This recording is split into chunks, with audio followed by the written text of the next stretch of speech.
रोटी की बात हो रही है कि उसकी कीमतें क्यों नहीं रिवर्स हो रही, उसकी कीमतें कम क्यों नहीं हो रही। हकीकत बात है ये, इसमें कोई शक नहीं है। और इसकी कीमतें इसलिए कम नहीं हो रही कि रीज़न ये है कि ये ख़ुद तो कम करना ही नहीं चाहते।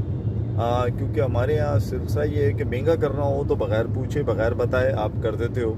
जब रेट को कम करना हो तो फिर आप जब तक सरकार गवर्नमेंट ख़ुद अपने वसाइल का इस्तेमाल ना करे तो वो कमी का सोचते ही नहीं है। एनीवे, हमने इसके ऊपर वो किया हुआ है और इस पे हमारी कमिश्नर कराची, चूँकि वो कंट्रोलर जनरल प्राइसेस हैं, उनका काम है इनकी कीमतों को देखना, तयन करना। तो उनसे हमने रिक्वेस्ट की हुई है और इसी हफ्ते उम्मीद है कि जो आने वाला हफ्ता है इसमें इंशाल्लाह ताला जो ब्रेड और डबल रोटी कह लें, इसकी जो कीमतें हैं उनका तयन कर लिया जाएगा, ताकि कीमतें वो हों जो इस वक्त, चूँकि गंदम सस्ती हो चुकी है, आटे की कीमतें कम हो चुकी हैं, इसके अलावा पेट्रोल डीज़ल की कीमतें कम हो चुकी हैं।